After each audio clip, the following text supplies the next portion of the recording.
Thank you, Aquafina, for taking that beautiful bullet for all of us, and thank God I wrote my speech down. Hi.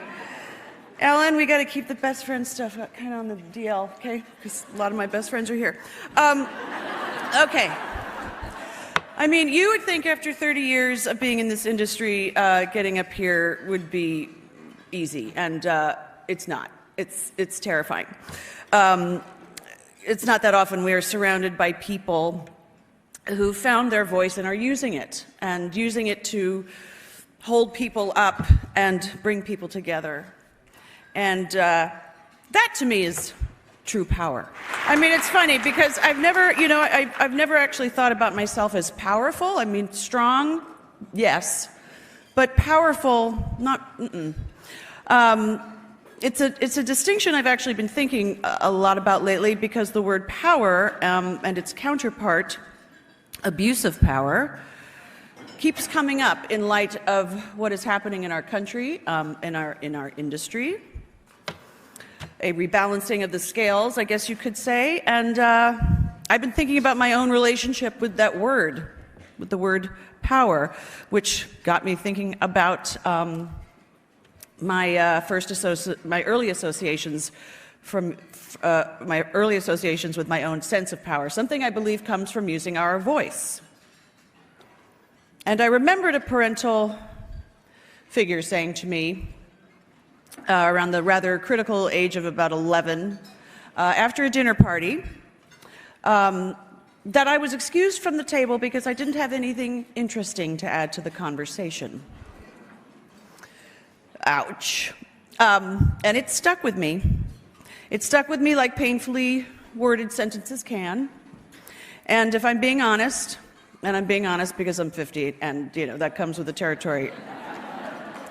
That's right. So I carried that sentence with me into adulthood. And I always felt incredibly comfortable giving, a voice to the words of others, but put me at a dinner table with strangers or at a podium like this, and I go right back to being 11 years old. The last 2 years has made me think a lot about the messages that we send young kids, little girls especially, how the things that we say and do can either build them up or it can tear them down and make them feel like maybe their voices don't matter. And it wasn't until Friends took off that I started seeing myself in a different light. I started meeting all of these people who expressed to me how much the show meant to them, how it lifted their spirits during a bad breakup or got them through an illness. And I was just so incredibly moved by that. And I began to change the way I thought about my own voice and what it meant to have a platform to use it. Still no prompter. And then enter Marlo Thomas.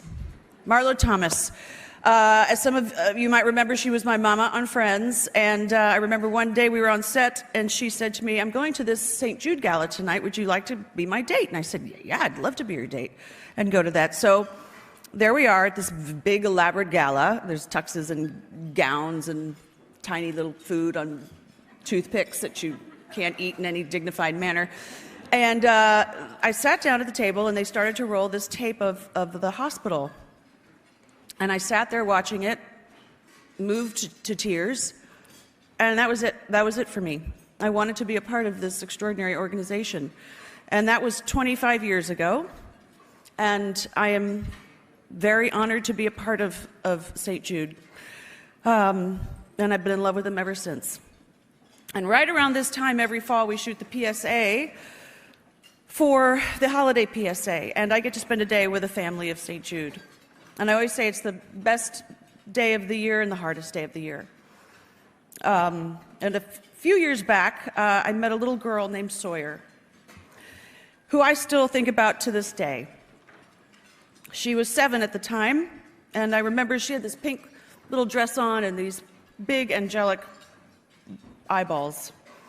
And the chemo had taken all of her hair, and she had these tiny little tumors on her body that she called her bumps, her owies.